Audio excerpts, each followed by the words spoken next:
The Alpha Sessions with Emma Joyce. Martha, thank you so much for spending the time on Zoom. I keep trying to stop the whole default of saying coming into the studio because obviously you're on Zoom. But yeah, one day hopefully we'll be able to get you in the studio. And I can see that you've got a gorgeous... Is it a keyboard behind you? Yes, I've got that's my old keyboard. I've got my new one just here to the left of me, and then you're on my piano. It creates like a really nice backdrop. I wish we had a piano lovely. For those so do you want to talk to us about how your musical journey began? Yeah, so my parents say I've been singing forever, but I think that's a bit too cliche. So I say that I started singing at around 9 because that's the first solo that I remember having. And I sang in front of my church congregation, and it was for the Christingle, and it went down really well. And so I then decided that I was going to start playing piano at the age of 10. Wow. And I really hated grades. I got to grade 2 on piano, and then I thought that because I didn't like grades, I had to give up piano altogether. I didn't realise there were other options. And so my piano teacher was really amazing, and she showed me chords. And so towards the end of the lesson where I thought I was going to give up, she showed me just quickly the chords to Read All About It by Emily Sandé. Oh. And by the next lesson, I'd learnt the whole song. And so I just took to it like a duck to water then. So then I've always been into creative writing, like short stories and things. But by the age of 12, 13, I started to write songs because I had enough knowledge of chords. And in secondary school, I remember I had this music teacher, and she said that she wasn't going to listen to this song I'd written if it only had 4 chords in. And this song actually had less, it had 3. And so then halfway through the song, she got up and walked out. And wow, that's fast. I know. I was like, oh God, I don't know if this is quite for me then, it's not worth it. And my piano teacher really pushed me. And she said, some of the best songs in the world only have 3 chords in. Like, is she silly? So then from there, I started to do non-televised singing competitions. Wow. Which I'd always do quite well in, but I wouldn't do to win. It was mainly because I was writing all these songs now, and I wanted to just try them out on a wider audience. So I'd always do quite well. And then through one of those competitions, I got picked up for an artist development management course. Wow. And then through that course, I met Puzzle Maker. And so now I'm working with Puzzle Maker in Bristol. That's really cool. Because you've just released a brand new EP. I have. So my exciting. debut EP. And it's called LUNAR. How come you decided to call it that? So the song which Puzzle Maker, because when I first walked in, they were like, okay, just show us a song. And I showed them Lunar Eyes. And so that was the song that started it all really for me. It's like the baby of the EP. Okay. And it was actually the oldest song that I showed them, because I started writing that in 2017 or 18. And then I finished it in 2019. So it had been in the works for quite a long time, because initially when I first started writing it, I didn't like it very much. And then when I finished it, I thought it was actually quite interesting, and the whole concept was quite interesting. And so Lunar Eyes was just such a strong name. And because it was the song that started everything, I think it was only fit to call my first EP after that song. Oh, so I had listened to the EP, and what I love it is when artists manage to, and some manage to do this so much more than others, sort of create EP to become a story and an artwork piece in itself. And I think that, like, obviously people are streaming stuff more, and there's this whole conversation of like, oh, do I release an album, or do I just release all EPs, or do I just release a single? And what kind of makes an EP and an album so special is that whole like journey and the story from beginning to end. And I think that you really do that so well. Do you want to talk us through the process of like recording it and like how you came up with the sound, basically? So I came into this really, really green because it was my debut. I'd never done anything like this before. And so this is where I have to give a lot of the credit over to Puzzle Maker because they really held my hand through this whole process. Also quite So, hard, isn't it? yeah. So from the ages of 13, I've been writing. So I have well over 200 songs at this point. So I had quite a lot to choose from. How did you know which ones to choose?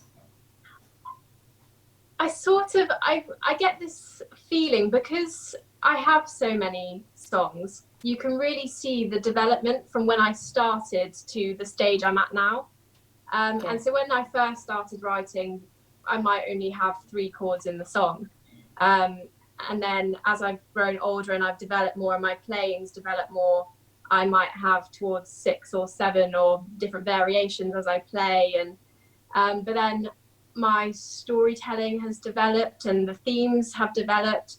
And so we had maybe 8 songs altogether that we thought, okay, altogether these 8 songs work really well.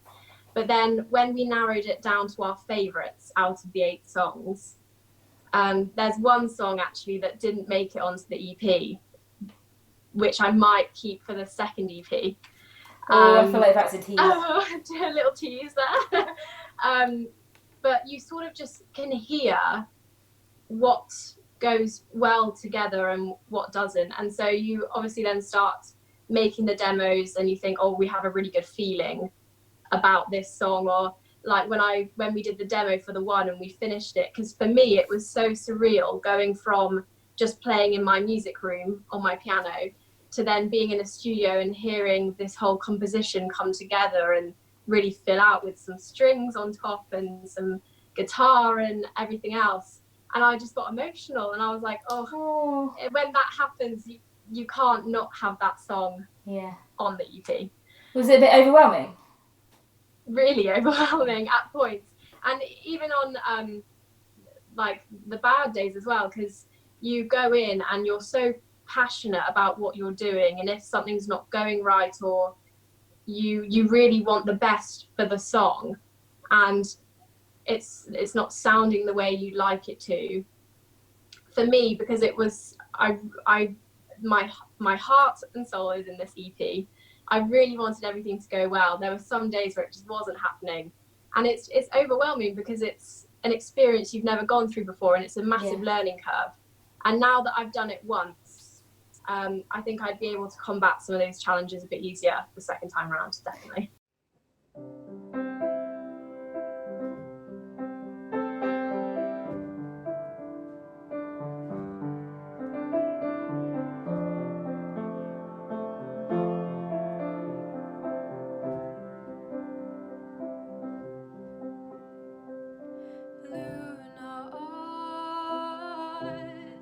As bright as the moonlit sky, as cold as a winter's night, you're the one for me. Dear Lunar eyes, your world is beyond flying kites. No wonder you're so hard to find. Please sit a while with me.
looking down from up high, laughing with your sunlit smile. You're the one for me. The Alpha Sessions. There's already a demand on Instagram for EP number 2. Yeah. No pressure. But do you think, like, if you were to go into that process again, is there anything that you would do differently, or that you've learned from? I'm sure it's quite a lot.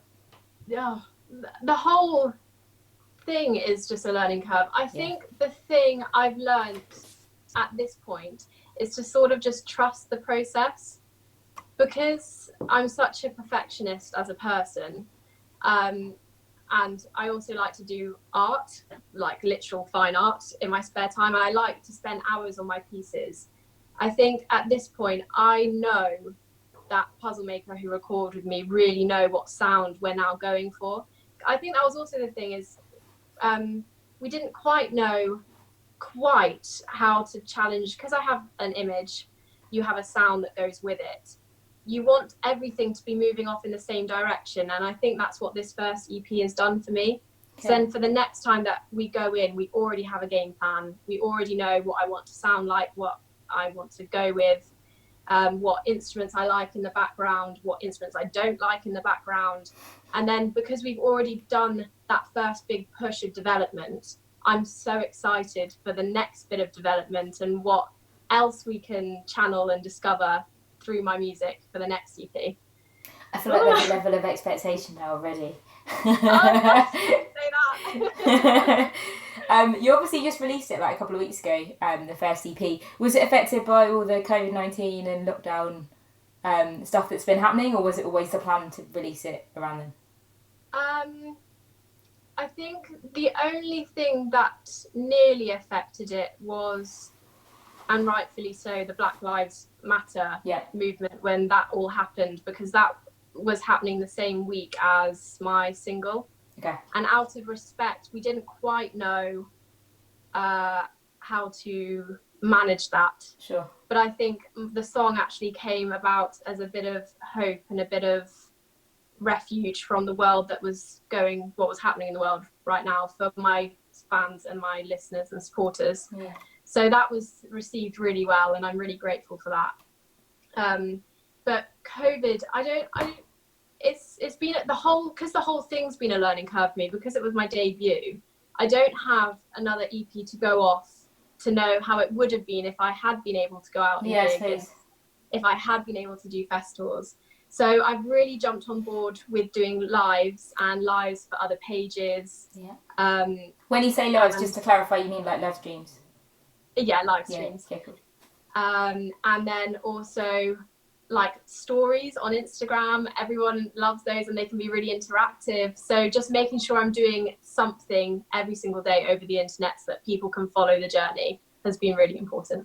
That's a really good rule of thumb, like just something every day. Yeah, even if it's just about your life, it's just that because people are invested in you as a person as well as the music. Absolutely. Yeah, so it's just making sure that everyone's aware that you're still busy, you're still making and creating, and that something's on the way. Yeah, that's really cool. And you work with Danny McMahon, who's been on the show several times. Bless him, like he's a regular. Was it his studio, Puzzle Maker Studio?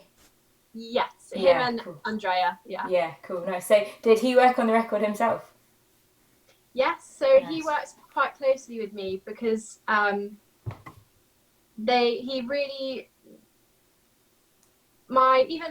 parents had a lot of reservations going into this, because the music industry can be a big scary place full of contracts, and you don't know who to trust, and 100%. But they've been nothing but a huge support, and I owe a lot to the musician that I am now to them.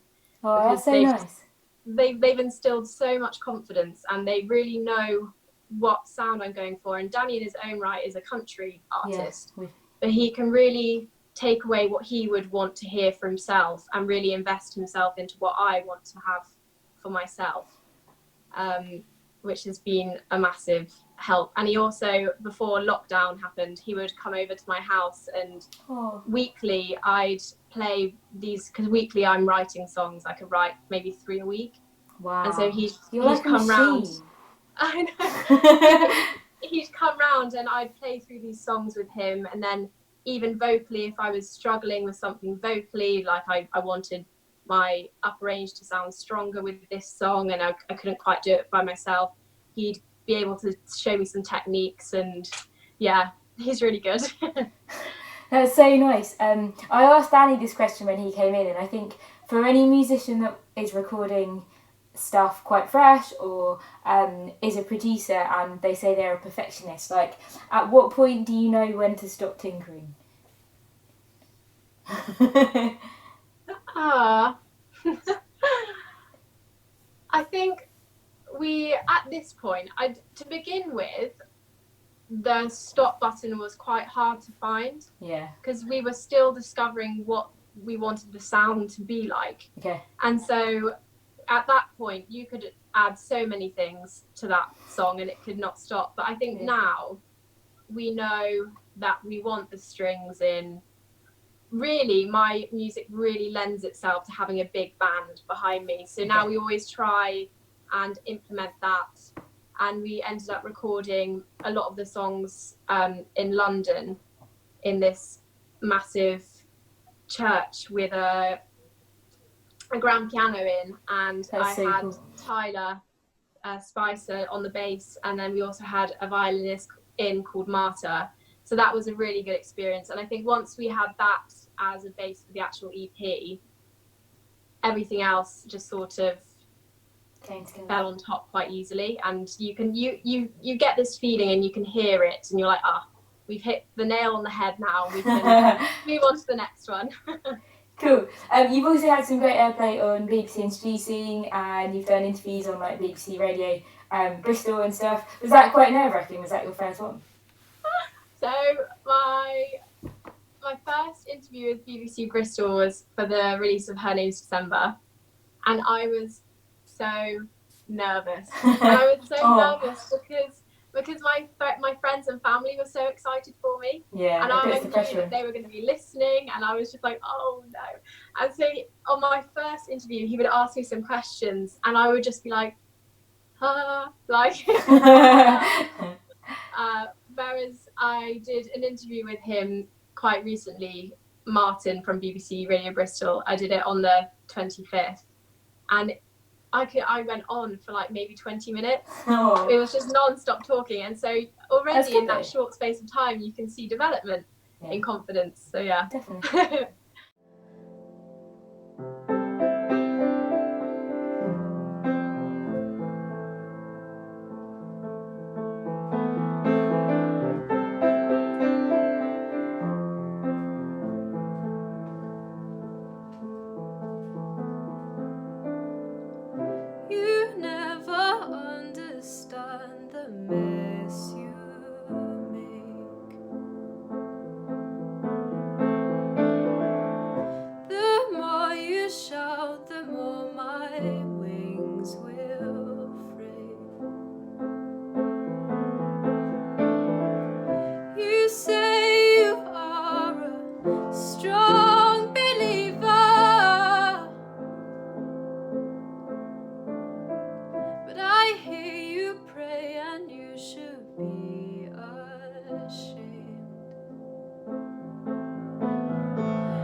Loving mother, make my sins undone.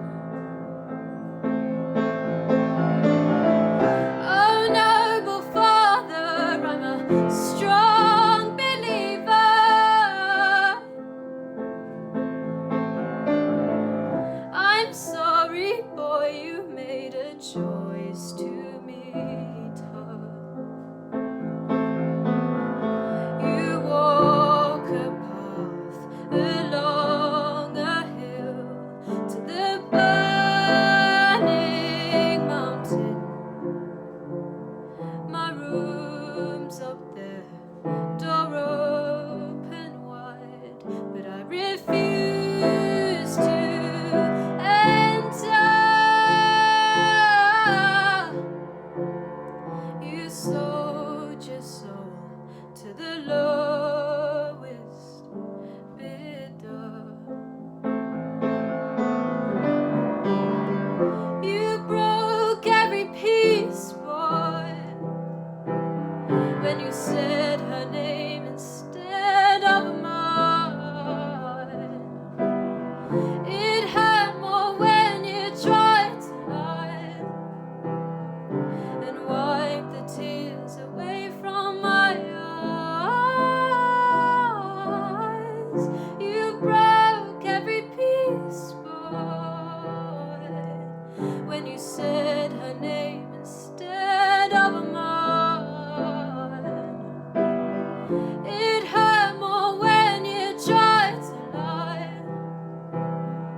and wipe the tears away from my eyes.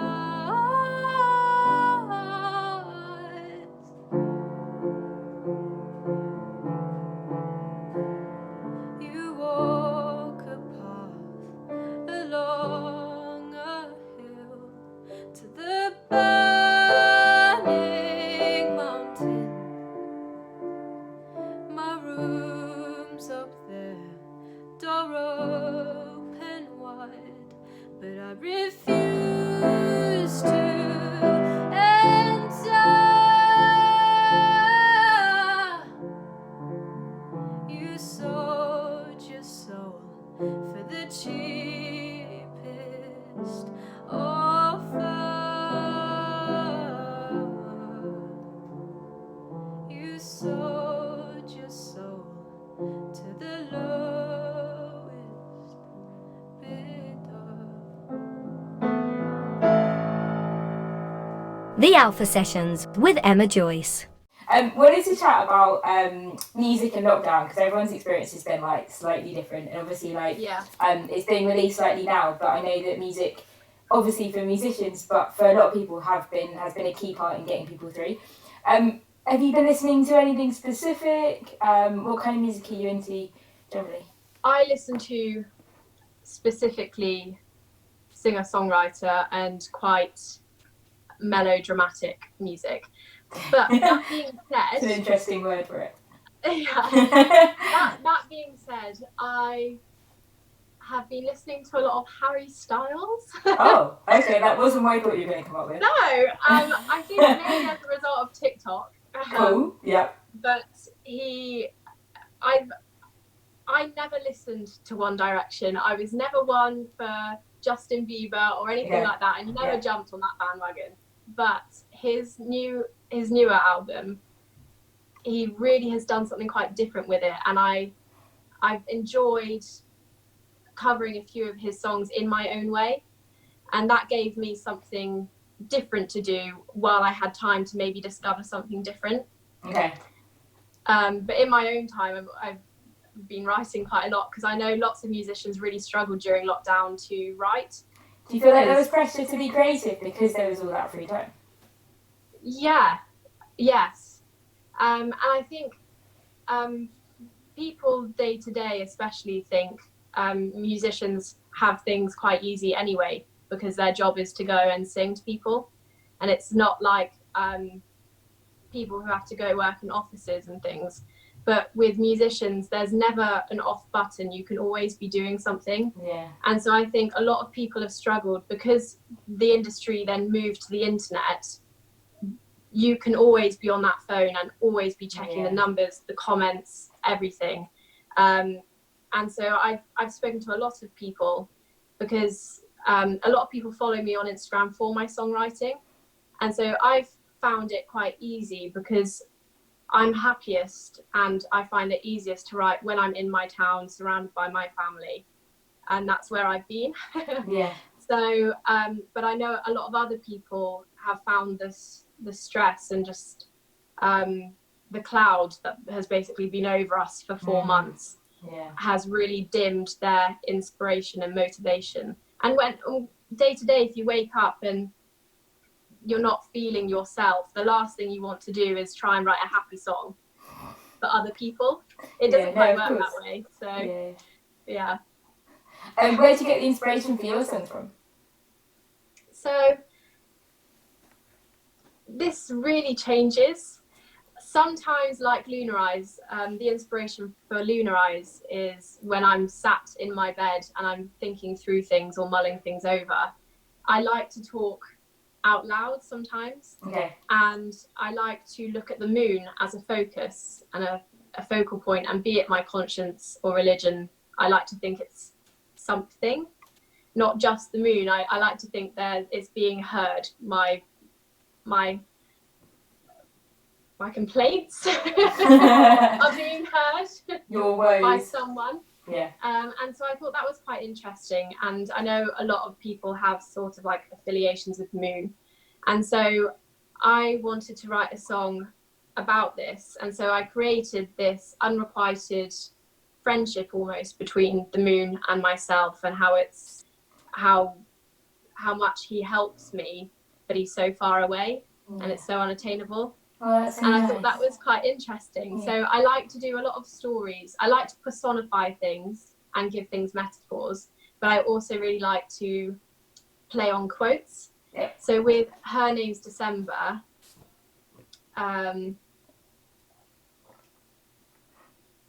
when I sing the song "Light Your Fires and Keep Your Windows Closed," you can't trust her to walk amongst your homes. I was thinking of the quote, "Don't let the cold in." Oh, I've never Because thought I think so good. that's quite interesting. Yeah. And thinking of cold as a person, like you can't let that in. But yeah. Definitely. Wow.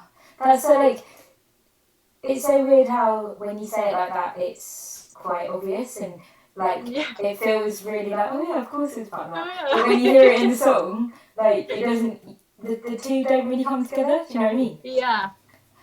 So this is a question we've been asking recently, which has put people's thinking caps on, I guess. If you were to get a call tomorrow, and COVID-19 didn't exist, and you could gig anywhere in the world, it can be at a venue you've played before or one that you've always wanted to play, where would it be and why? Sorry, big question. So I would really love to be played on the introducing stage at Glastonbury. Amazing. Okay, cool. I think that would be insane. There's also this festival called Barn on the Farm. Oh, what's that? I don't know. It's lots. I say this to lots of people. So many people haven't heard of this festival. Yeah. And it's this little festival in Gloucestershire. Okay. But they've had like Ed Sheeran, Freya Ridings, Really? Lewis Capaldi. They have quite big names every single year, and the tickets are quite affordable. And Barn nobody on the knows Farm. about it. Okay, need to Barn check on the Farm. Okay. So I was meant to be going. I've been wanting to go for years, but there's another local festival near us called Nibley, Okay. which most of my friends would go to, and I actually played to last year. Nice. So I've been unable to go to Barn on the Farm, and I was meant to be going this year. But obviously with everything that's happened, I can't. But I would really love to go, because it literally just is a barn on a farm. And I just think that whole concept's just quite sweet. That's so good. Yeah, but Okay, so you're either going to be playing at the introducing stage at Glastonbury or Barn on the Farm. Cool. yeah. And if you could play with anyone, they could be dead or alive, and you guys would collaborate, who would it be with? At this moment in time, it would be Florence the Machine. Okay, I wasn't expecting that. Because I love her songwriting style. She's another one who loves to tell stories. Yeah. Her, Aurora and Hosier are the three musicians. If I'm struggling with my songwriting, I'll listen to some of their songs and get some ideas from them. But I watched her live last year, and oh my lord, that woman can fly across the stage and hit the notes at the same time. I don't know how she does it, but it's just, I was in awe the whole time. I just couldn't get over it. I can imagine rehearsals are like her, I don't know, thinking like maybe doing scales or something and then like flying across the stage at the same time. How she's got to that stage, and she was literally doing like crowd surfing and still just going, and I was how. So I think being able to perform with her would be amazing. She takes multitasking to a new level. She does. And if you guys were to have a dream rider at this dream gig, what would be on this rider? Does my dog count? Yeah, of course. I love my dog. Cool. He's my support animal. He keep my nerves down. Would he go on stage as well, or just backstage? Well, actually, today Martin Evans from BBC Radio Bristol came for a socially distanced hello and also to take a picture for the BBC Sounds page. Cool. And my dog, he just wanted to be in every single picture. He just loved the attention. I think he'd What's his name? He'd be my groupie. Cool. What's the dog's name? Jimmy. Jimmy, nice. And if people want to find out more about you, where can they go? What can they do? So if you'd like to follow my journey and whatever I'm doing, you can find me at Martha Music UK across all social media platforms. Cool. Thank you so much for giving up the time to chat with us. Thank you so much for having me. And have a lovely sunny afternoon. And I hope you will be in touch soon. Yes, thank you. Thank you so much. Underwater, I can't breathe. A silent voice singing to me. Close your eyes and fall to sleep. Drift through the night on an open sea. And this is what being alone feels like. Your only friend becomes your mind. It gets harder when you start to fight. You can't run away from what's trapped inside. And find me, I've been looking for you. Love me, I've forgotten how to. And speak to me, for I've lost my voice. Spending endless nights waiting for your reply.